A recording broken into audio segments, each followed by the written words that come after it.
آگے میں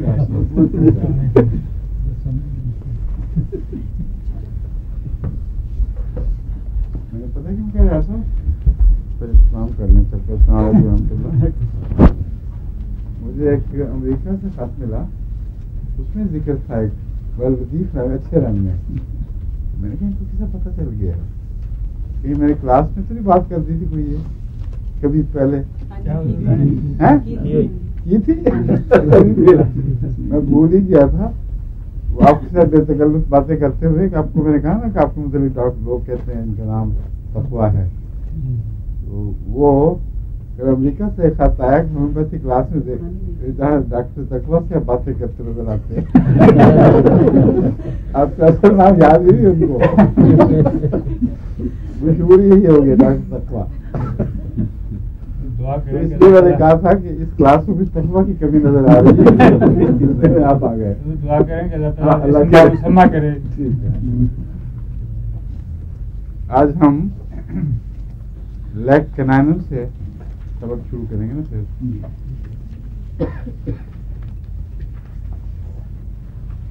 اس میں رومیٹک سمپٹمس بھی ہوتی ہیں. رومیٹزم یعنی وجہ المفاصل بھی اور سارے بدن کے درد، مسلس کے اندر، ٹانگوں میں، بازوؤں میں، تمام جسم سے اس کے رومیٹزم کا تعلق ہے، کسی خاص حصے سے نہیں. اور اس میں جمپنگ بھی شامل ہے. کبھی ایک طرف ہو جاتا ہے، کبھی دوسری طرف. سارے بدن سے تعلق ہے مگر بعض دفعہ باری باری ہوتا ہے. کبھی ایک طرف، کبھی دوسری طرف، کبھی پھر دائیں طرف، کبھی پھر بائیں طرف. یہ جو اچھل اچھل کے جگہ بدلنا یہ اس دودھ کا خاصہ ہے. اور ایک اور بات قابل ذکر ہے کہ یہ سردی سے آرام پاتا ہے بجائے ٹکور اور گرمی کے. اور دو اور دواؤں میں خصوصیت سے جو ہے وہ کون سی ہیں؟ جی نہیں، سردی سے آرام آنا ٹھیک. اور نہیں، بیلاڈونا کیا رومیٹزم کو خاص کوئی ذکر نہیں سردی سے آرام آنے کا. کہ ور میں جو تمازت ہوتی ہے کسی جگہ، پھوڑے وغیرہ یا اور اس قسم کی دکھیں جس میں خون کا رش ہو، وہاں آرام آتا ہے سردی سے. ورنہ جسم تو سارا جسم تو گرمی چاہتا ہے بیلاڈونا کا، باقی بدن ٹھنڈا ہوتا ہے. جو معروف حصے ہیں وہ گرم ہوتے ہیں. لیکن اس میں مزاج گرم ہے. یہ پلسٹیلا ہے. پلسٹیلا کا مزاج گرم ہے. لیڈم اور اس کو سردی سے آرام آتا ہے. لیڈم میں مزاج گرم نہیں ہے. یعنی اوور آل پلسٹیلا کے مزاج سے نہیں ملتی، مگر اس کے رومیٹزم کو ٹھنڈی ٹکوروں سے آرام آتا ہے. یہاں تک کہ بعض مریض پانی میں برف کی ٹکڑیاں ڈال کے تو اس میں پاؤں رکھتے ہیں اپنے، کیونکہ اکثر لیڈم کا رومیٹزم نیچے سے شروع ہوتا ہے پاؤں سے اور اوپر چڑھتا ہے. اور یہ تیسری دوا یہ ہے لیگ کینائنم، جو اس شدت میں، مزاج کی شدت میں نمایاں ہے. اور ان تینوں کے برابر ہم پلہ ہے ان کے ساتھ ملتی ہے صرف میں. روشنی سے سینسٹیوٹی بہت سی دواؤں میں ہے، اس میں بھی ہے. شور سے دودھسی اور پڑھتے وقت آنکھوں کے سامنے ہلکی سی دھند سی ہو جانا، جیسے مسٹ سی آ گئی ہے اس سے پڑھ رہا ہے انسان. اور اس میں ایک اور علامت ہے، جیسے کافیہ میں آپ نے پڑھی تھی نا کہ دور سے کتوں کے بھونکنے کی آواز یا وہ آوازیں جو دور واقع ہیں وہ سنائی دیتی ہیں. اس میں قریب کی آوازیں دور ہٹتی ہوئی دکھائی دیتی ہیں. یہ اس کی عجیب علامت ہے. جو آواز قریب ہوئی ہے وہ لگے گا کہ کہیں دور سے آئی ہے. اور یہ اس دوا کے علاوہ اور مجھے یاد نہیں کسی دوا میں پڑھنا.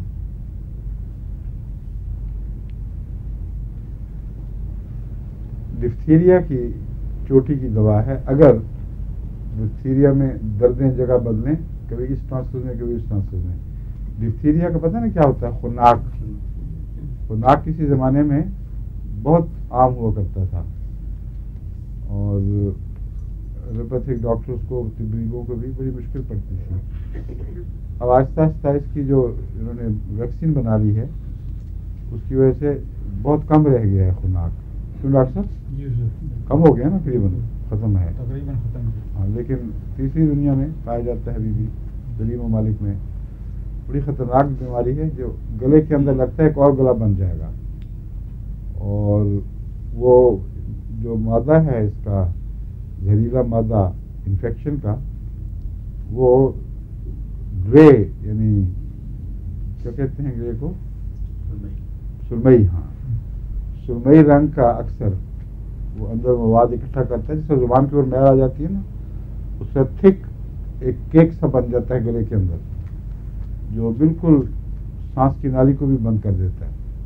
نہ کچھ کھایا جا سکتا ہے، سانس تک بھی نہیں لیا جا سکتا. سانس تو نسبت آسان ہے مگر کھانا پینا بالکل بند ہو جاتا ہے. یہ خناق ہے. میرے ابا جان کو ہوا تھا. میرے ابا جان کو ہوا تھا. اچھا، واقعہ تھا؟ عبد القیوم. ہاں ہاں، میں جانتا ہوں. بڑی خطرناک چیز ہے اور یہ پھیلتا بہت ہے بچوں میں تیزی سے. خناق کے متعلق یاد رکھیں کہ اگر تو اس کا مرض کا پتہ چلے کہ کہیں آیا ہے تو خناق کی بنی ہوئی دوا ہومیوپیتھک ڈپتھیرینم 200 طاقت میں دے دیں، اور اس کی اونچی طاقت بھی دی جا سکتی ہے. مزید چند دن 200 طاقت میں ایک ایک خوراک دے دیں، اور اس کے بعد بند کرے کہ پھر 1000 پھر 1,00,000 میں ایک دفعہ دے دیں.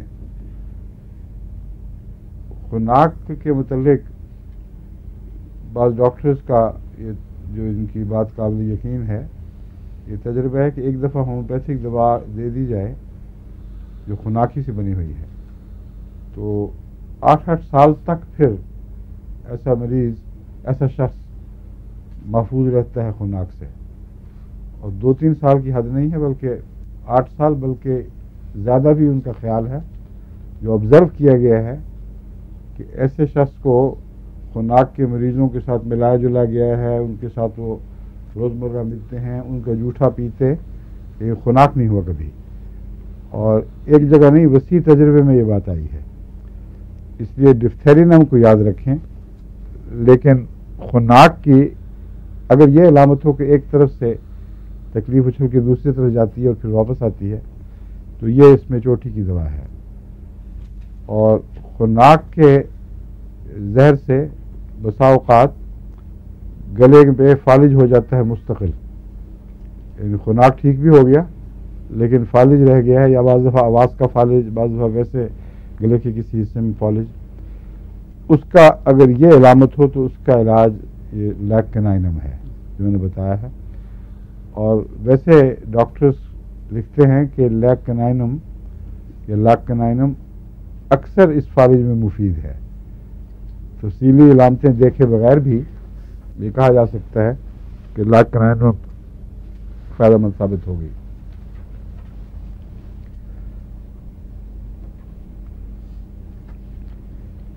اور اگر اس سے دل کی تکلیف ہو، فلو سے یا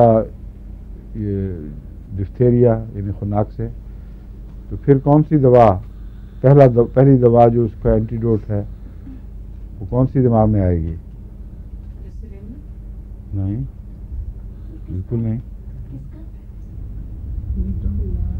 آپ نے پڑھا نہیں اس لیے آپ کو اندازہ لگا رہے ہیں. خام جو پڑھا ہوا یاد آ جاتا ہے وہ تو ہمیشہ ٹھیک یاد آتا ہے. یہ آپ کو پڑھایا نہیں میں نے. اسپائجیلیا ڈپتھیرینم، ڈپتھیریا یا فلو کے ہٹنے کے بعد اگر دل پہ تکلیف ہو جائے تو پہلے اسپائجیلیا دینی چاہیے. یہ اس کا قدرتی اینٹیڈوٹ ہے. اسپائجیلیا ڈپتھیریا ہو گیا، کسی کو خناق ہو گیا ہے، اس کا علاج ہوا، وہ ہٹ گیا، یا فالج یہاں ہوگا اندر گرے گا، یا دل کی تکلیف ہو جاتی ہے. بعض دفعہ فلو ہٹ گیا ہے لیکن اس کے نتیجے میں دل کی تکلیف شروع ہو گئی ہے.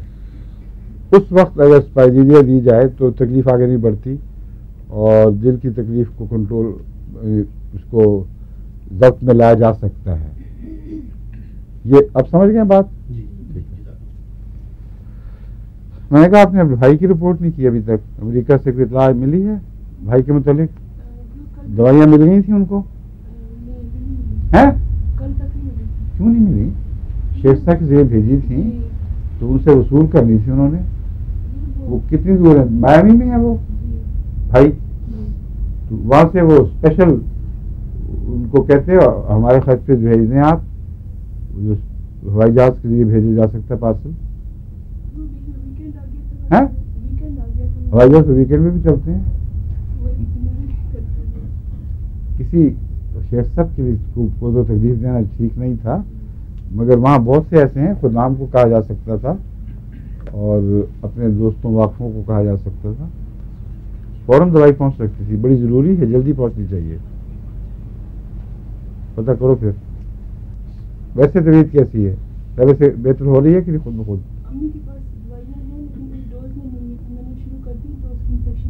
پرانی دوائیں؟ ہاں ہاں. اچھا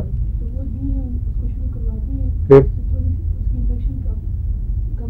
انفیکشن کم ہوئی ہے؟ اچھا اس کے لیے ضروری تھا نا انفیکشن کے لیے.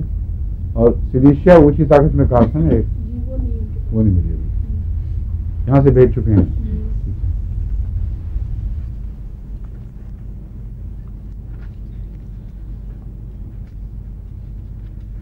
بعض مریض ہیں جن کو جب گلے کا فالج ہو جائے تو سانس کی نالی میں ضروری نہیں ہوتا، بعض دفعہ کھانے کی نالی میں ہو جاتا ہے، اس میں پھر کوئی چیز نگل نہیں سکتے.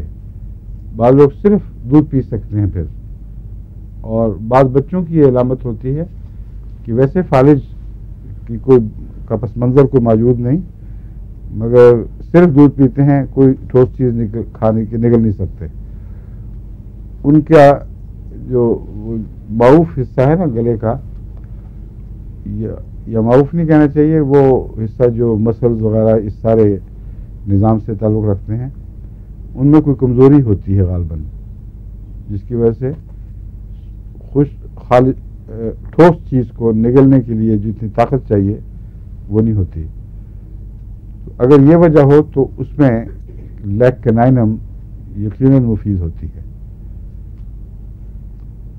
ایک علامت اس کے علاوہ یہ بھی پائی جاتی ہے کہ صرف لیکوڈ پی سکتے ہیں، دودھ پانی ہر چیز، اور آرام سے، اور ٹھوس چیزیں ہضم نہیں نگلی نہیں جا سکتی. یہ بعض دوسری دواؤں میں بھی ملتی ہے. کیوں جی؟ کونیم میں بھی ہے، ایک اور بھی ہے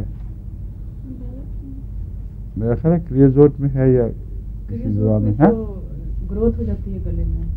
نہیں، یہ علامت یہ اب اس وقت ذہن میں نہیں آ رہا، مگر بعض دواؤں میں اور بھی ہے، لیکن وہ وجہ نہیں سمجھ آ سکتی کیوں ہے ایسا. بعض دفعہ یہ نالی تنگ ہوتی ہے اور مسل سے بھی تعلق نہیں ہوتا بلکہ نالی کی خرابی سے ہوتا ہے. ایسے مریضوں کا لمبا علاج کرنا پڑتا ہے. اس میں نے دیکھا ہے، میں کر چکا ہوں بعض، ان کو سلیشیا وغیرہ یہ چیزیں دینی پڑتی ہیں تاکہ جو گروتھ میں کمی رہ گئی ہے اس کی مدد ہو. کلکیریا فاس، سلیشیا، فیرم فاس وغیرہ یہ معاون بن جاتے ہیں. ٹھیک ہے، تو یہ جو دوا ہے اس کا صرف مسلس کے فالج سے تعلق ہے، یہ یاد رکھیں، دوسری کمزوریوں سے تعلق نہیں ہے اس کا.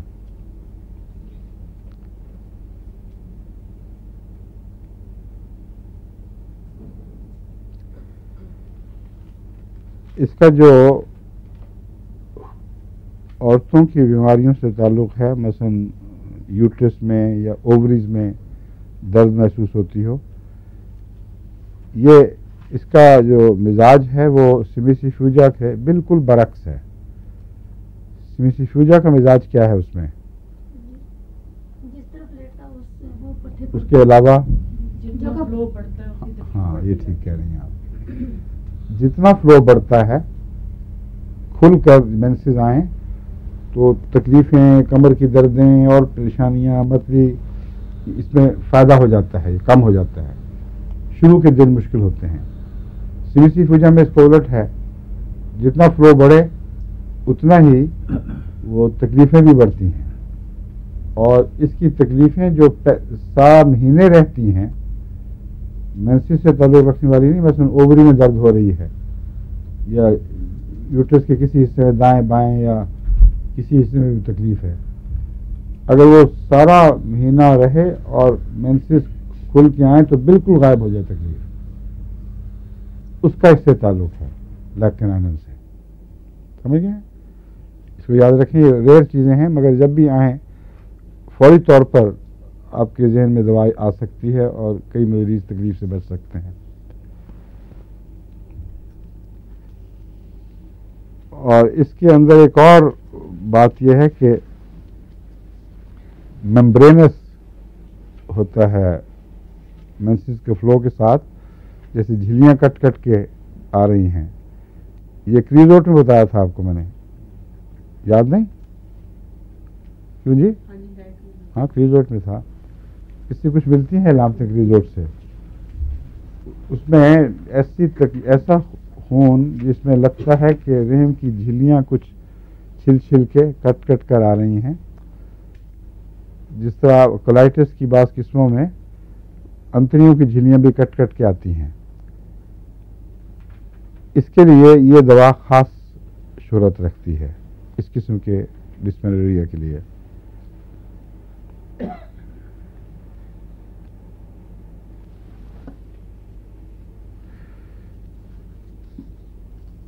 دوسری ایک اور بات اس کی ہے گلے کی خرابی کا مینسس سے تعلق.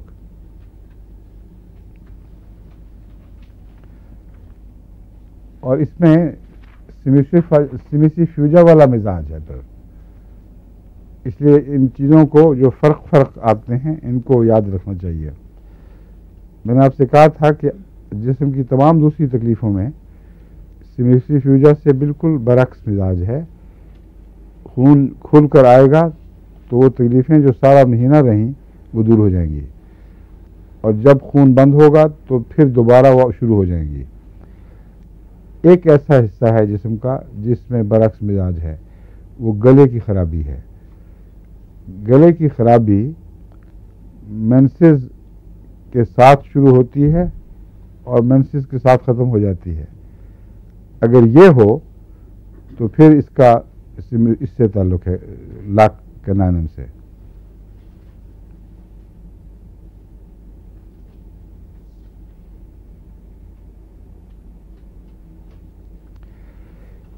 اس قسم کی عجیب و غریب جو آتے ہیں یا مثالیں ہیں ان کو ذہن پہ نقش رکھنا چاہیے. عملی دنیا میں ایسی باتیں سامنے آتی رہتی ہیں، اور چونکہ ان چیزوں کا کسی دنیا کے اور طبی نظام میں نوٹس نہیں لیا گیا، اس لیے ان کے نزدیک یہ فرضی سی علامتیں ہیں یا بےمانی علامتیں ہیں. ان کو کسی دوائی کی خبر نہیں دیتی یہ علامتیں. ہومیوپیتھی میں اس قسم کی عجیب علامتیں ضرور کسی نہ کسی دوا کی طرف اشارہ کرتی ہیں، اور وہ آپ کو یاد رکھنا چاہیے. اب اس میں کیلکیریا میگنیشیا کارب ہے مثلا، اس میں مینسٹرول پیریڈ شروع ہونے سے پہلے اگر گلا خراب ہو تو کیلکیریا کارب میگنیشیم کارب کی علامت ہے. لیکن اس صورت میں مینسس ختم ہونے کے ساتھ ختم نہیں ہوگا، وہ شروع ہو جائے گا، پھر اس کا علاج الگ کرنا پڑے گا. یہ دونوں کناروں سے تعلق جو ہے یہ لیکٹینائنم سے ہے، اور کیلکیریا کارب سے بھی اس کا تعلق ہے کہ جس دوران مینسس جاری ہوں اس دوران گلا خراب ہو جائے. اب یہ بظاہر سمیسی فیوجا سے ملتی جلتی علامت ہے کہ مینسس فلو کے ساتھ بیماری بڑھے، مگر وہ نہیں ہے بالکل. سمیسی فیوجا میں وہ تکلیفیں جن کا مینسٹرل فلو سے تعلق ہے، کمر کی درد اور ایسی چیزیں جو مینسس کے ساتھ آتی ہیں، وہ بڑھتی جاتی ہیں جتنا خون بڑھتا ہے. جب وہ بند ہوتا ہے تو تکلیفیں بھی ختم ہو جاتی ہیں. کیلکیریا کارب میں یہ ہے کہ گلے کی تکلیف مینسس کے دوران بڑھتی جاتی ہے، اور جتنا کھل کے فلو ہوگا گلے کی تکلیف بڑھے گی، اور جب یہ ٹھیک ہو جائے گا تو گلے کی تکلیف بھی ٹھیک ہو جائے گی. یہ عجیب و غریب سی علامتیں ہیں جو عملی دنیا میں دکھائی دیتی ہیں. اس لیے اگر کوئی عورت ذہین ہو ایسی جو سمجھ رہی ہو ان باتوں کو، وہ خود بتا دیتی ہے کہ میرے گلے کی خرابی میں یہ عجیب بات ہے. ورنہ بعض دفعہ اندازہ لگا کے کریت کر نکالنا پڑتا ہے. بعض دفعہ علاج کے وقت پتہ ہی نہیں ہوتا، بعد میں مریض بتاتا ہے. مجھ سے کئی دفعہ ایسا ہوا ہے کہ وہ علامت ذہن میں نہیں تھی، کسی اور بیماری کے لیے صحیح دوا دی ہے، تو مریض تعجب سے کہتا ہے کہ اس کے ساتھ مجھے یہ بھی تھا جو ٹھیک ہو گیا، اس کے ساتھ وہ بھی تھا جو ٹھیک ہو گیا. اس وقت پتہ چلتا ہے کہ علامتیں ہمیں یاد نہیں تھیں مگر دوا کو تو یاد ہیں، اس لیے وہ کام کرتی ہے، ہر طرح دوسری متعلقہ چیزوں پر بھی اثر انداز ہو جاتی ہے.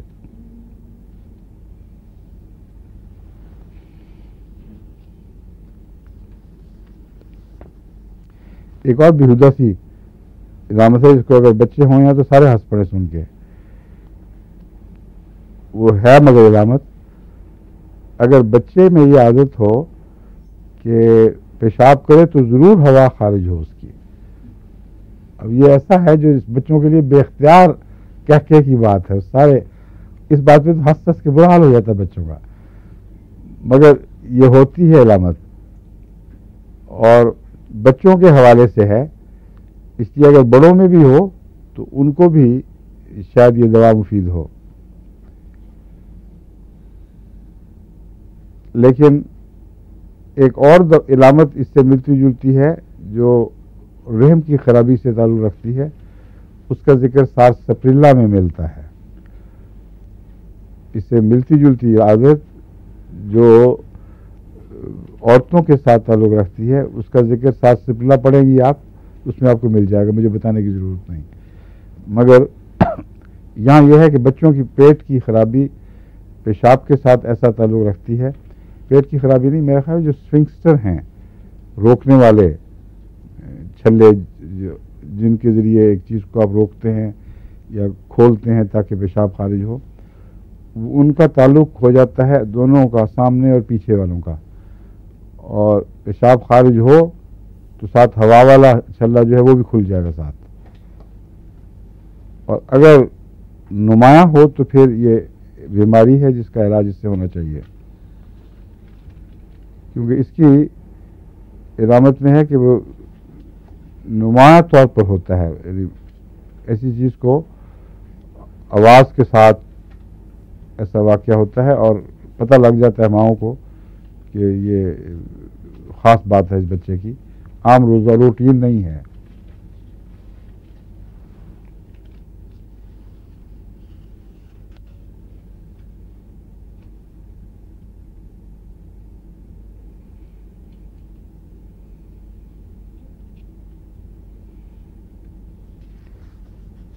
عورتوں کو چھاتیوں میں اگر یہ پکنے کا احساس ہو، خاص طور پر جب وہ دودھ پلاتی ہوں، تو اس زمانے میں یہ دوا مفید ہے.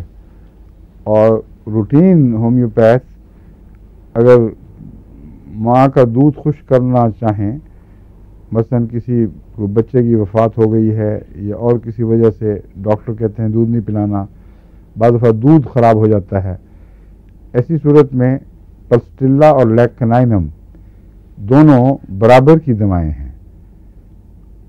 اور چونکہ گرمی سے تکلیف کا بڑھنا ان دونوں میں شامل ہے، دوسرے مزاج بھی ہیں. پلسٹیلا میں بھی بعض دردیں ایک طرف سے اچھل کے دوسری طرف جاتی ہیں، دوسری طرف سے ادھر آتی ہیں، خاص طور پر یوٹرس میں یہ واقعہ ہوتا ہے. اس لیے بہت ملتی جلتی دوائیں ہیں. اور آپ کو یاد رکھنا چاہیے کہ دودھ کو اگر بند کروانا ہو اور اس کے نہ بند ہونے کی وجہ سے عورت تکلیف میں مبتلا ہو تو یا پلسٹیلا یا لیککنائنم یہ کام آ جائیں گی.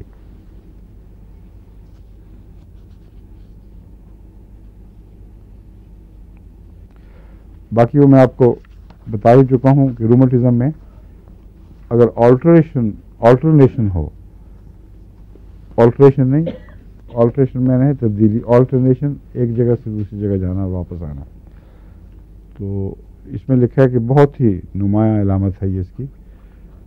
اور کافی اچھا اثر رکھتی ہے اگر سردی سے آرام آتا ہو گرمی کی بجائے. ایک دوا ہے لیک ڈیف، یہ پڑھا چکا ہوں آپ کو، لاک ویکسینم ڈیفلوریٹم. اس کو پتہ ہے ڈیفلوریٹم انہوں نے کیوں بنا دیا ہے؟ میرے نزدیک تو بالکل بے تکی بات ہے یہ. اس کی وجہ یہ ہے کہ جتنا مرضی آپ فیٹ کو دودھ سے نکال لیں، اس کے اندر کچھ ایلیمنٹ فیٹ کا لازماً رہتا ہے جو پوٹینسی کے ساتھ پوٹنٹائز ہو جاتا ہے. تو اس لیے یہ ان ڈاکٹروں کا وہم ہے کہ بغیر فیٹ والے دودھ کی ہم نے پوٹینسی بنائی ہے. یہ تو ہو سکتا ہے کہ پتلا ہو کے پوٹینسی بنانے میں آسانی ہو، مگر یہ غلط ہے کہ اس میں فیٹ کا حصہ نہیں ہے. اس کو نچوڑ لیں ہر طرح سے. اگر ہومیوپیتھک تھیوری درست ہے تو دودھ میں فیٹ کا جز شامل رہے گا. مگر اس کا ترجمہ یہ ہے کہ عام گائے کا دودھ ویکینم یا ویکسینم ہم پڑھتے رہے ہیں، میرا خیال ہے ویکینم ہوگا، ویکسینم ہی ہے تلفظ میں. کس کا پتہ لگا؟ فرض میں نے بھی ہے. اچھی رہی. ویکسین، میں یہ کہہ رہا ہوں ویکسین اور چیز ہے، اور گائے کا تعلق ویک لفظ سے ہے. جب گائے کا کے تعلق میں ہم ویکس کہتے ہیں تو از اٹ ویکینم اور ویکسینم؟ دیکھ لیں گے دوبارہ، مگر آپ نے پڑھا ہے اس کو ویکسینم ہی ہے نا. جس کتاب میں لکھا ہوا تھا ہاں ویکسینم بھی لکھا ہوا تھا. یہ بتا کتاب کا تھا، ہمیں پڑھنے سے نہیں. خیر جو بھی تھا، لاک ویک ہم کہتے ہیں، لاک ڈیف کہہ دیتے ہیں اس کو عموماً. ویک کا جھگڑا نہیں کبھی اٹھایا. اور ڈیف والی بات آپ کو سمجھا دی ہے کہ ڈیفلوریٹم دودھ ہو ہی نہیں سکتا. اس کے عموماً جو فائدے دیکھے گئے ہیں لاک ڈیف کے، جو میں نے اکثر استعمال کیا ہے، جن بچوں کو دودھ کی الرجی ہو،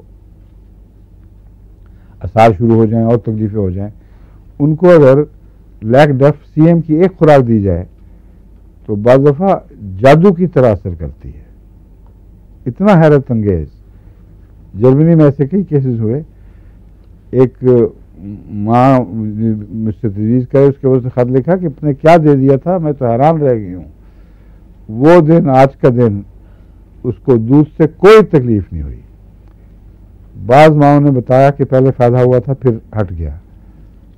بعضوں نے کہا بہت سی چیزوں میں فائدہ ہو گیا، کچھ رہتی ہیں، ان کو میں نے جاری رکھنے کے لیے کہا.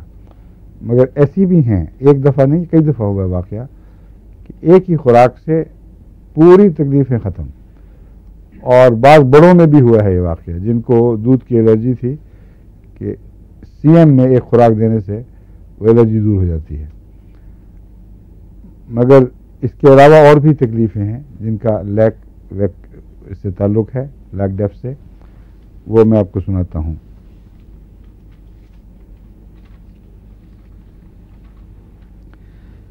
اس کا مزاج جو ہے وہ بہت ٹھنڈا ہے. دودھ کی علامتیں دونوں دودھوں میں کچھ ملتی ہیں، انسانی دودھ میں بھی اور حیوانی دودھ میں بھی، مگر کتیا کے دودھ میں شدید گرمی پائی جاتی ہے اور اس دودھ کے میں شدید سردی پائی جاتی ہے. اس لیے پیشنٹ اتنا چلی ہو جاتا ہے کہ ہر چیز سے اس کو سردی لگتی ہے اور انیمک بھی ہو جاتا ہے. گرم کمرے میں بھی سردی دور نہیں ہوتی، گرم کپڑوں میں بھی سردی دور نہیں ہوتی، اور ہوا جو لگتی ہے وہ بھی ٹھنڈی لگتی ہے چہرے کو. اپنے چلنے سے بھی جو ہوا لگتی ہے وہ بھی ٹھنڈی لگتی ہے. اس لیے عام طور پر جب کمرہ بند ہو، بالکل کوئی ڈرافٹ نہ ہو، تو بعض مریض ہیں وہ کہتے ہیں ہوا آ رہی ہے کہیں سے، کھڑکی بند کرو. وہ ہوا کہیں سے نہیں آ رہی ہوتی. ان کو جسم کو ہلکی سی ہوا، سانس سے جو ڈسٹربنس ہو رہی ہے اس کے نتیجے میں ہوا لگتی ہے چہرے کو، وہ بھی سمجھتے ہیں کہ باہر سے کہیں سے ہوا آ رہی ہے کیونکہ وہ ٹھنڈی لگتی ہے. یہ اس کا خاصہ ہے جو پہچان ہے اس کی، اس کو اچھی طرح یاد رکھ لیں. لیک ڈیف اور سردی، شدید سردی جو اس سے مختلف ہے جو آپ کو آرنیکا یا لیکسز سورائنم وغیرہ میں ملتی ہے، اس میں سر گرم اور باقی چیزیں اور الگ الگ پہچانے ہیں، پتہ لگ جاتا ہے اس میں فرق نمایاں ہے. اس کی سردی ایکسٹریم ہے، سارے بدن سے تعلق رکھتی ہے.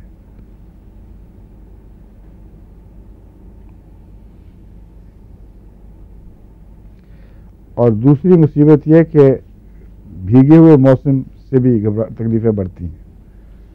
حالانکہ اکثر لوگوں کو موسم بھیگا ہو تو سکون ملتا ہے، چین آتا ہے، یہاں مریض بے چین ہوگا اور گھبراہٹ ہوگی بھیگے ہوئے موسم سے.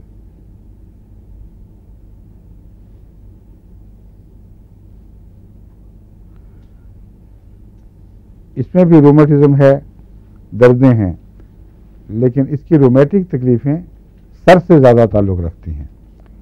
یعنی سر میں جو درد ہے وہ کسی وقتی زہریلے مادے کے نتیجے میں نہیں ہوا کرتی، مثلا معدے کی خرابی اور کسی وجہ سے انفیکشن ہے، اس کی ٹاکسین ہے، بلکہ اس کا تعلق رومیٹک ہے، رومیٹزم سے ہے. رومیٹزم کا مطلب ہے اس کے اندر ایسے مادے خون میں ہیں جن کی وجہ سے جوڑوں، مسلز میں، ہڈیوں میں درد محسوس ہوتا ہے، اور وہ خاص درد ہے جو رومیٹک درد ہوتا ہے، پہچانا جاتا ہے.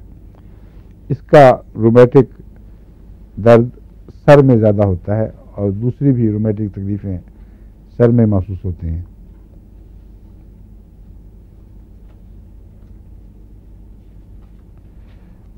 اور رومیٹک پینز اگر ویسے نہ پہچانی جائیں تو نیورلجیا محسوس ہوتا ہے. یہ جو نروز ہیں یہاں، سر سے مراد صرف سر نہیں بلکہ چہرہ، یہ پورا اوپر کا حصہ ہے. یا نیورلجیاز ہوں، سر کے اوپر نیورلجیا ہو جائے، یعنی جو اعصابی ریشے ہیں ان میں کونتے ہوئے درد ہوں، تو اگر مریض ٹھنڈا ہو بہت تو اس کو ضرور یاد رکھیں، لیک ڈیف کو.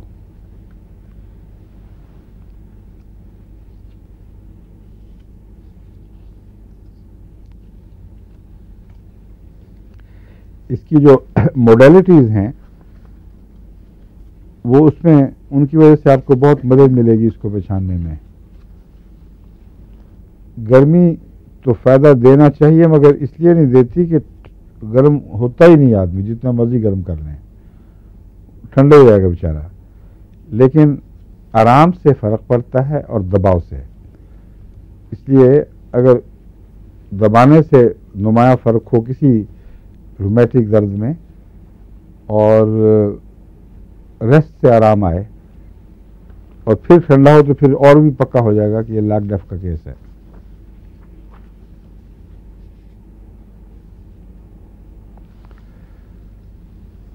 جلد کی سینسٹیوٹی آپ کو میں نے بتائی ہے بار بار.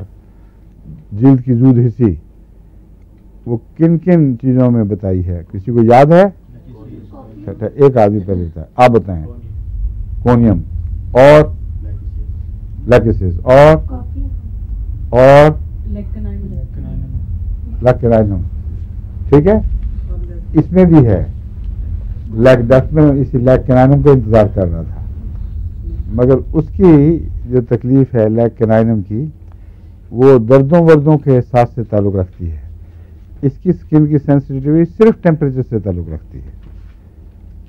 سردی کے معاملے میں جلد بہت زود ہے، جسم کے کسی حصے میں بھی ہلکی سے سرد ہوا لگے تو بہت نمایاں تکلیف محسوس کرتا ہے مریض. تو یہ جو جلد کی زود حسی ہے اس کا درد سے زیادہ اس سے تعلق ہے سردی کے احساس سے.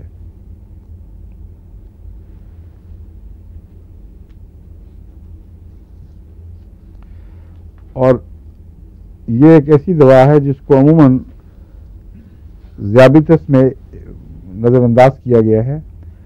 حالانکہ اگر یہ علامتیں ہوں کسی مریض میں اور ذیابیطس بھی ہو تو یہ وہ دوا ہے جو کیوریٹیو ہے. بعض دفعہ ایک ہی اونچی طاقت کی دوا اس کو مریض کو ٹھیک کر دیتی ہے. اور ذیابیطس میں کیورز میں نے دیکھی ہیں خود بارہا. یہ کوئی ایسی چیز نہیں ہے کہ مسلسل کسی کو انسولین کا یا دوسری ڈائنول ہوتی ہے، کیا چیز ہوتی ہے؟ ہاں ڈونیل اور بھی بہت سی ہیں. ان دواؤں کا محتاج رکھنا ضروری نہیں ہے.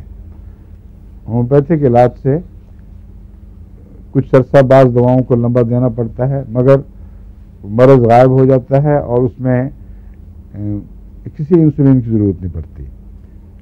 مگر بعض دوائیں ایسی ہیں جو تھوڑی دیر کھلانے سے بھی مرض کو ہمیشہ کے لیے غائب دفع کر دیتی ہیں، اگر ان کا پینکریاز میں بھی جان باقی ہو. یہ ان میں سے ہے. اگر دودھ کی باقی علامتیں موجود ہوں جو بتائی گئی ہیں تو اونچی طاقت میں ایک خوراک ڈائبٹیز کو مستقل کیور کر سکتی ہے اللہ کے فضل کے ساتھ.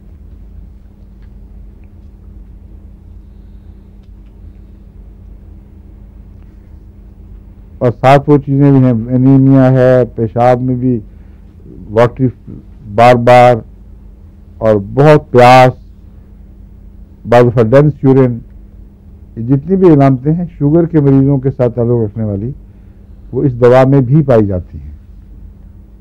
خواہ مریض کو شوگر ہو یا نہ ہو، مگر شوگر کی جو عمومی تکلیفیں ہیں وہ اس دوا میں پائی جاتی ہیں. یہی وجہ ہے کہ جب دوسری علامتیں پائی جائیں تو ان تکلیفوں کو بھی یہ دور کر دیتی ہے، کیونکہ ہومیوپیتھک دوا تو کمپلیکس بیماریوں کا جو ہے اس کے ساتھ تعلق رکھتی ہے. اگر بنیادی علامتیں ہیں تو اس کمپلیکس سے تعلق رکھنے والی باقی سب علامتیں بھی غائب ہوں گی. اس میں جو بیماری علامتیں ہیں ان کا ایک گروپ علامتوں کا ٹپیکل ذیابیطس کے مریضوں کی علامتوں کا گروپ ہے. بس اگر باقی ہوں تو پھر یہ دور ہوگا. محض اس کی بنا پر آپ ان کو جتنا مرضی لاک ڈیف کھلائیں کوئی فرق نہیں پڑے گا. مریض لاک ڈیف کا ہو صحیح، پھر یہ تمام علامتیں از خود غائب ہوں گی.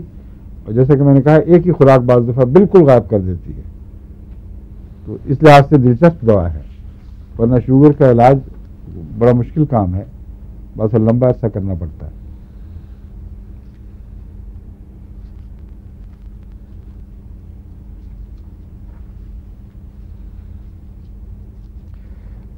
وہ سارے مریض جن کو دودھ سے نفرت ہو یا دودھ سے تکلیفیں بڑھتی ہوں، متلی ہو، قے ہو، سر درد ہو،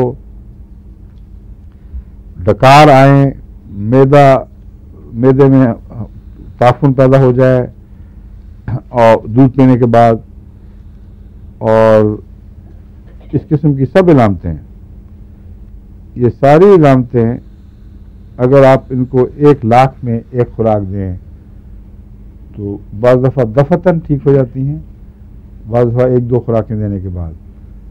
لیکن اگر 1,00,000 میں 2 خوراکیں دیں اور ان کو فرق نہ پڑے تو پھر ہرگز یہ دوا نہیں ہے. پھر کوئی اور وجوہات ہوں گی، پھر اس دوا کے پیچھے نہ پڑیں. اس نے کام کرنا ہو تو دکھا کے کرتی ہے، بتا کے کرتی ہے، نہ کرنا ہو تو بالکل غائب رہے گی.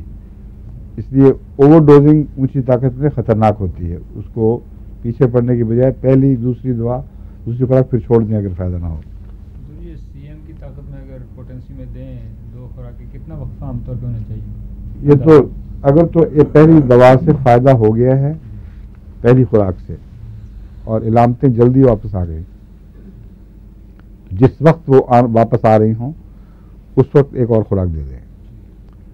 اور اگر آپ کو یہ شک ہو کہ کچھ رسپانس نہیں ہوئی اور شاید ایک اور خوراک سے فرق پڑے تو پھر میں ہفتے کے بعد بھی سی ایم دے دیتا ہوں ٹیسٹ کرنے کے لیے، کہ ہو سکتا ہے پہلی دوا ایسی طرح سے کھائی گئی ہو، اس میں کوئی ایسی غذا ساتھ کھائی گئی ہو جس نے اس کا اثر نہ ہونے دیا ہو.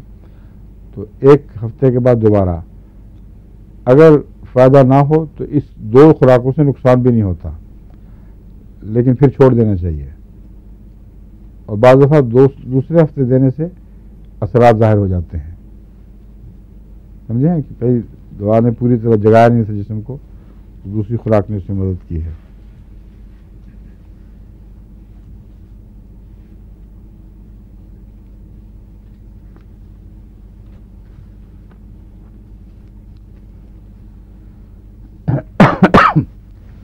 اس کی جتنی بھی علامتیں ہیں ان سب میں ملیریا کے پرانے اثرات دکھائی دیتے ہیں.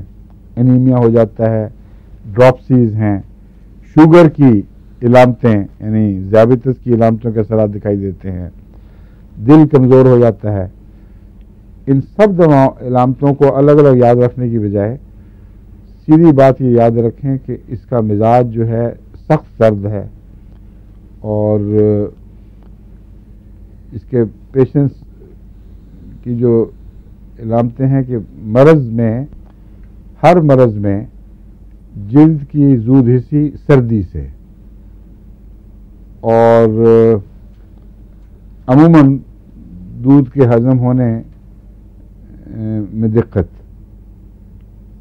یا دودھ سے نفرت یا دودھ پینے پر معدے کی کوئی خرابی، یہ علامتیں اکٹھی ہو جائیں تو پھر دل کی تکلیف ہو یا ملیریا کے اثرات معلوم ہوں یا ذیابیطس کے، ان میں اس بات کا بھاری امکان پیدا ہو جاتا ہے کہ یہ اونچی طاقت میں ان کے لیے بھی مفید ہوگی. دل کے متعلق میں آپ کو بتا دوں کہ آج تک مجھے ذاتی تجربہ نہیں ہوا اس کا کہ دل کی کمزوری کی بنا پر ان باتوں کی تلاش کر کے لیک ڈیف دیا ہو، لیکن اس لیے میں یہ نہیں کہہ سکتا کہ اونچی طاقت میں دینا مفید ہوگا یا چھوٹی طاقت میں.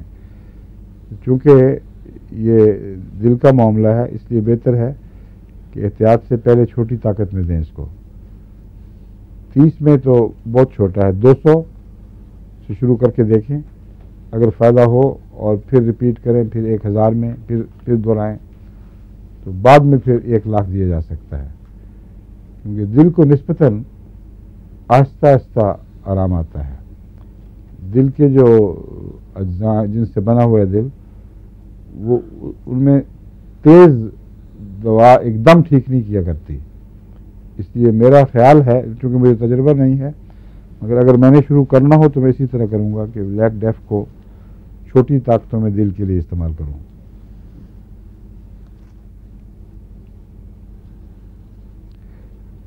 یادداشت پر برا اثر پڑتا ہے، دماغی کام سے بوجھ محسوس ہوتا ہے. غم اس میں بھی ہے جیسا کہ لاک کینائنوں میں بھی پایا جاتا ہے.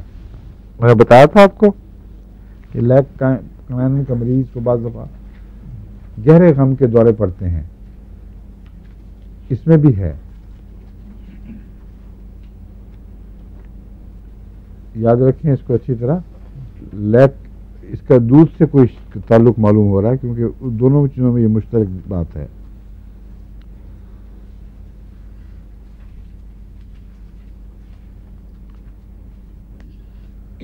فیٹی ڈی جنریشن میں یہ بہت اچھی ہے.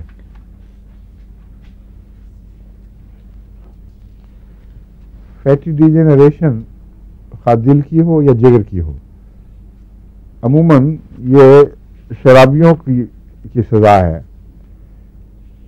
جن ملکوں میں شراب زیادہ پی جاتی ہے ان کے جگر کے اندر چربیوں کے جالے بن جاتے ہیں، اور جیسا کہ بعض دفعہ ظالم قصاب بوڑھی گاؤں کو ذبح کرتے ہیں تو ان کا گوشت پچھانا جاتا ہے، اس میں کوئی مزہ نہیں ہوتا، وہ صرف جالوں کے اندر پھنسا ہوا چھوٹا چھوٹا گوشت ہوتا ہے، اور وہ جو چربی ہے وہ پگھلنے والی چربی نہیں ہے، بڑی بدبخت قسم کی چربی ہے.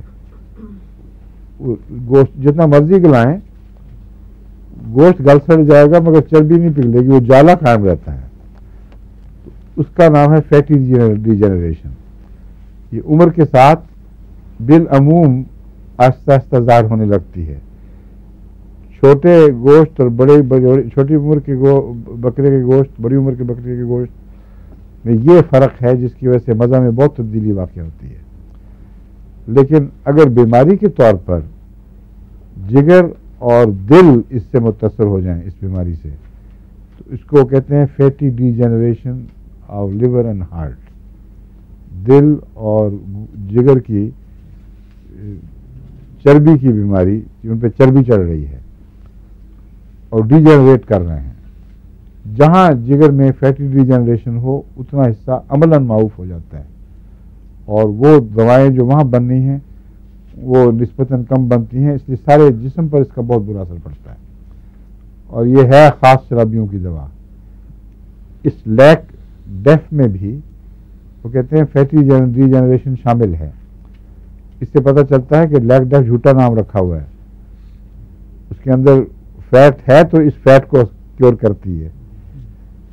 فیٹ بہت ہائی ڈیپوٹنٹائزڈ ہے اس کے اندر، تو اس لیے فیٹ کے کھانے سے بھی یہ چیزیں ہو جاتی ہیں۔ جو بہت زیادہ چربی کھاتے ہیں ان کو بھی fatty degeneration of liver and heart ہو جاتی ہے چھوٹی عمر میں بھی۔ تو اس کی علامتیں یاد رکھیں۔ دودھ ہضم نہ ہو سکنا، دودھ پینے سے کسی کو خرابیاں زیادہ ہوں، اور ایسے مریضوں میں اگر دل کی کمزوری ہو، جگر کی کمزوری ہو، تو لیک ڈیف کام کر سکتی ہے۔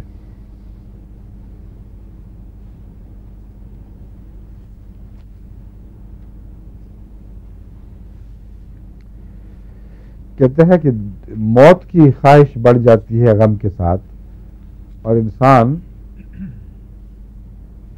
ایسا طریقہ ڈھونڈتا ہے جس میں سب سے زیادہ آسانی سے موت واقع ہو۔ اس لیے ایسا مریض وائلنٹ نہیں ہوتا، اس کی اداسی جو ہے اس میں نرمی پائی جاتی ہے، پرسٹیلا کا مزاج ہے، اس لیے وہ اپنے لیے موت بھی آسان ڈھونڈتے ہیں، میں کس طریقے سے مروں کہ زیادہ تکلیف نہ ہو۔ مگر آج تک جن خودکشی کرنے والوں نے بھی یہ تصور باندھا ہے کہ سب سے اچھا طریقہ مرنے کا کیا ہے، اس میں ایک شاعر ہے، اس نے سب سے اچھا طریقہ دریافت کیا ہے۔ وہ کون ہے اور وہ کس طرح کیا طریقہ تھا، کسی کو پتہ ہے؟ کوئی یہاں غالب کا ماہر بھی ہے کہ نہیں؟ اب بتائیں، ابھی بھی نہیں ہنٹ لیا کسی نے؟ کیوں فائدہ تمہیں بھی نہیں یاد؟ ایسا عجیب اس کو سوچا ہے اس نے خودکشی کا طریقہ کہ ساری دنیا کے لٹریچر میں اس کی مثال نہیں ہے۔ وہ کہتا ہے ڈھونڈے ہے اس مغنی آتش نفس کو جی، دل ڈھونڈ رہا ہے ایسے مغنی کو جس کی آواز میں ایسا سوز ہو، جس کی صدا ہو جلوہ برق قضا مجھے، کہ جس کی آواز میں یوں ہو جیسے قضا کی بجلی چمک اٹھی ہے اور اس کے سوچ سے میں جل کے مر گیا ہوں۔ تو مرنے کا کیسا عمدہ طریقہ ہے کہ نغموں سے مر جائے آدمی، اس سے زیادہ دلچسپ رومانٹک موت ہو نہیں سکتی۔ تو غالبی کبھی کبھی پڑھ لیا کریں آپ، جو مجھے پسند ہے، اس لیے نہیں کہ اس کی نظمیں ویسے پڑھے تو بڑا مزہ آ رہا ہوگا، اس کی نظموں میں کوئی نہ کوئی شعر ایسے ہیں کہیں نہ کہیں پڑے ہوئے جو موقع پہ کام آتے ہیں، اور موقع پر یاد آنے کے لیے غالب سے زیادہ اور کوئی کلام مفید کارگر نہیں ہے۔ فارسی میں ہیں بعض اور شعراء، لیکن اردو میں تو غالب سے بڑھ کر موقع پہ کام آنے والا شعر یاد اور شاعر نہیں ہے۔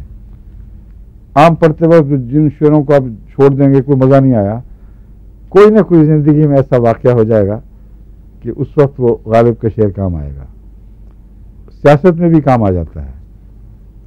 ہمارے نواب بہادر یار جنگ جو حیدرآباد دکن میں بڑے مشہور گزرے ہیں، مسلم لیگی، اور قائد اعظم سے بھی ان کے تعلقات تھے، ان کو یہ غالب کا بڑا جنون تھا، اور وہ کہا کرتے تھے کہ غالب ہر موقع پر کام آ جاتا ہے، اس کا شعر زندگی کی کسی نہ کسی حالت سے تعلق ضرور رکھتا ہے۔ تو کسی نے کہا سیاست میں بھی کام آ جاتا ہے، انہوں نے کہا ہاں۔ اس کی مثال دی کہ قائد اعظم سے جب میری گفتگو ہو رہی تھی کہ میں کہہ رہا تھا کہ دیکھیں ہم مسلم لیگی ہیں، ہم چاہتے ہیں پاکستان سے الحاق، لیکن حالات ایسے مجبوری کے ہیں کہ ہمارے چاروں طرف ہندوستان کا گھیرا ہے، سمندر سے بھی ہمارا رابطہ نہیں، پاکستان سے ہم کوسوں دور ہیں۔ اگر جیسا کہ آپ چاہتے ہیں ہم الحاق کا اعلان کر دیں کہ ہم آپ کے ساتھ مل گئے ہیں، تو انڈیا کی فوجوں کو دعوت دیں گے کہ یک لخت وہ داخل ہو جائیں اور بہت ہمارے لیے امت الناس کے لیے بہت مصیبت بن جائے، سب کو سزا ملے. تو یہ ہماری مجبوریاں ہیں. ہم حکمت سے غور کر رہے ہیں کہ کیا کیا جا سکتا ہے. قائد اعظم چاہتے تھے کہ ہندوستان کے لیے ایسی دقتیں پیدا کریں کہ جو عمومی اعلان ہے اس کی خامیاں نظر آ جائیں. اس میں کشمیر بھی ان کے پیش نظر ہوگا. تو انہوں نے یہ بیان کیا. اس پہ قائد اعظم نے مجھے کہا کہ I will come to your aid. Pakistan سے میں وعدہ کرتا ہوں کہ اگر ایسا واقعہ ہو تو ہم تو مدد کو آئیں گے. کہتے ہیں اس وقت میں نے غالب کا یہ شعر پڑھا تھا کہ ہم نے مانا کہ تغافل نہ کرو گے لیکن خاک ہو جائیں گے ہم تم کو خبر ہونے تک. مان لیا کہ تم بالکل غفلت نہیں، جانتے ہیں آپ سچے آدمی ہیں، مگر ہم تو خاک ہو چکے ہوں گے، پیشتے اس کے کیا آپ کو خبر ہو. بینے یہی ہوا جب ہندوستان کو شک پڑا کہ یہ ایسی حرکتیں ہو رہی ہیں تو اچانک اس کی فوجیں حیدرآباد میں اس تیزی سے داخل ہوئی ہیں کہ پاکستان اگر کچھ کرنا چاہتا بھی ابل تو کمزور تھا، کچھ کر نہیں سکتا تھا. تو اس لیے غالب کے شعر بیماریوں میں بھی کام آ جاتے ہیں اور آئیڈیاز بھی بڑے غضب کے ہیں. خودکشی تو حرام ہے، کسی کو یہ نہ سوچے، لیکن یہ خودکشی غالباً حلال کے قریب تر ہے. یہ کسی نغمے کی سوچ سے کوئی آدمی مر جائے. ٹھیک ہے. اس میں یہ مریض ہے غالباً لیک ڈیفلیٹر کا مریض تھا. وہ ڈھونڈ رہا تھا ایسا رستہ کہ نہایت آرام سے لطف کے ساتھ جان دوں، مگر کوئی ایسا مغنی ملا نہیں اس کو.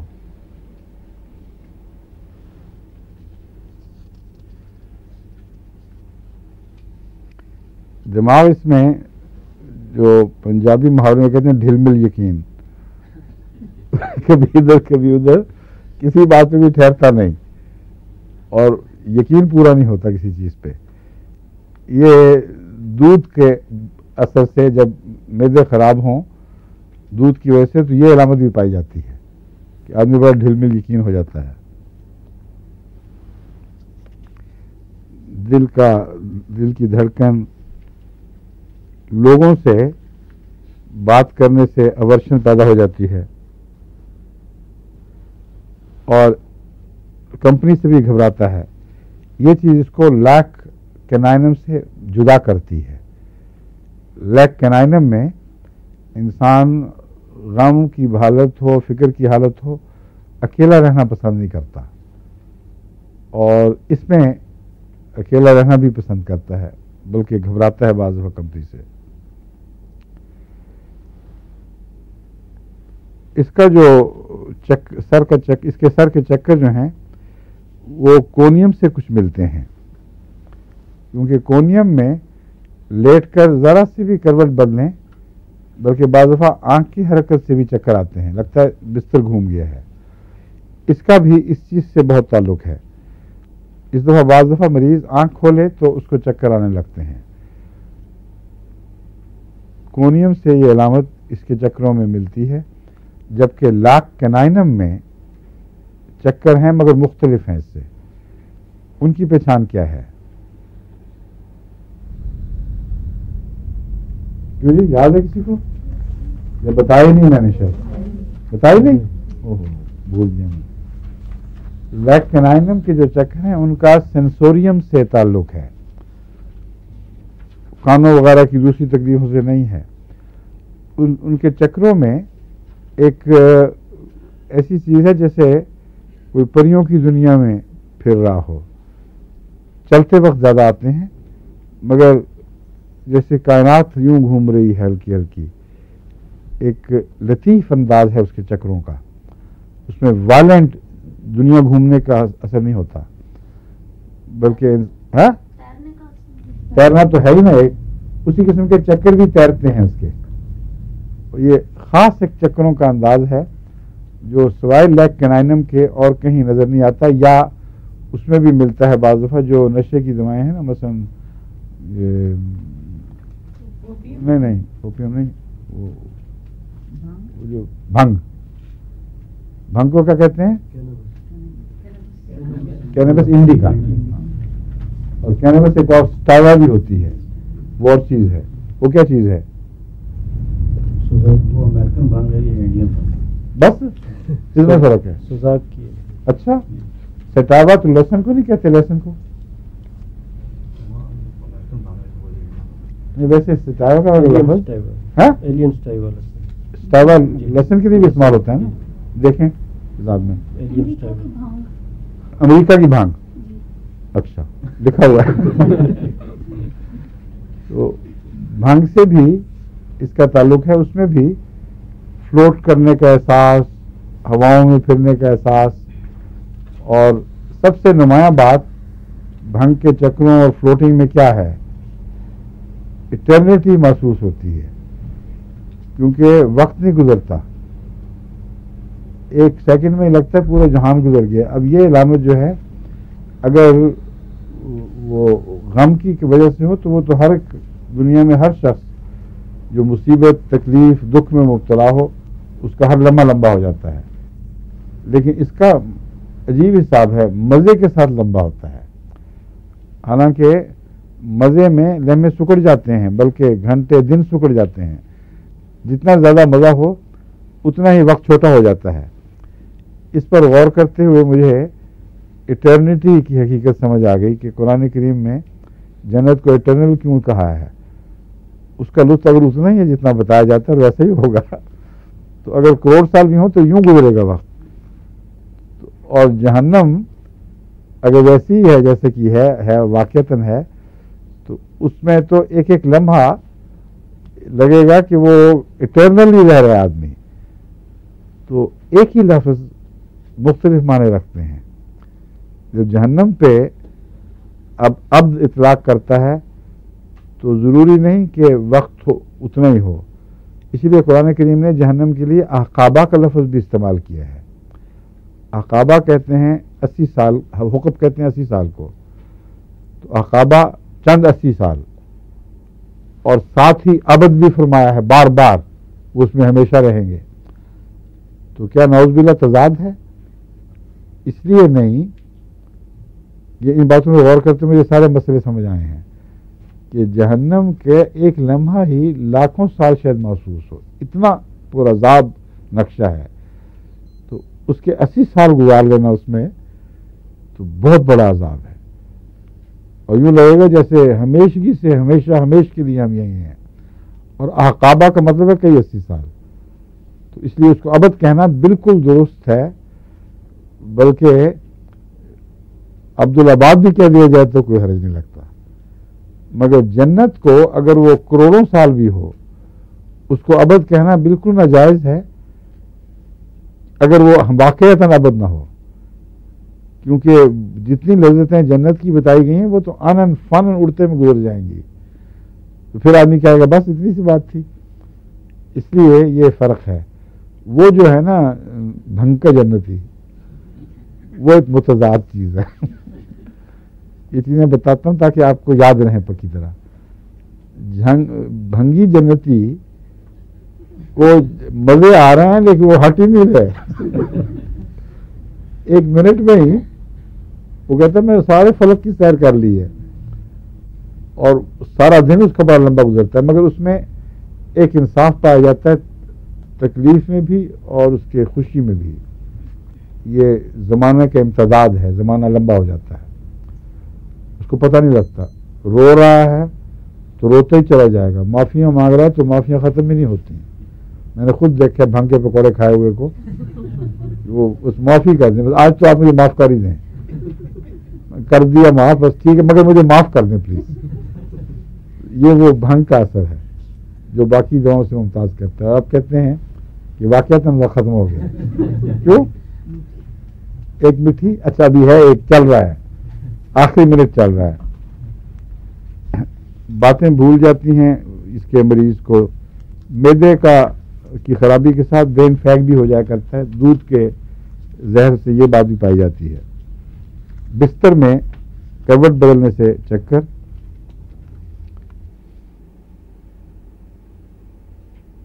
ایک اس میں ہے کہ جب ہاتھوں کو انسان اونچا کرتا ہے تو اس میں چکر آتے ہیں خاص طور پر. یہ دودھ کی علامت ہے، اور رجحان دائیں طرف گرنے کا زیادہ ہے۔ اب چونکہ وقت ختم ہو گیا ہے اس لیے باقی انشاءاللہ پھر، لیکن دن بدن لگ رہا ہے کہ بہت چھوٹا وقت ہے کلاس کا، نہیں؟ اور 2 دن پتہ بھی نہیں لگتا، آنن فانن گزر جاتے ہیں، کوئی علاج نہیں ہے اس کا۔ اگلی کلاس آئے گی وہ بھی پھر لگے گا کہ وہ بھی جلدی گزر گئی ہے۔ اچھا، السلام علیکم، خدا حافظ۔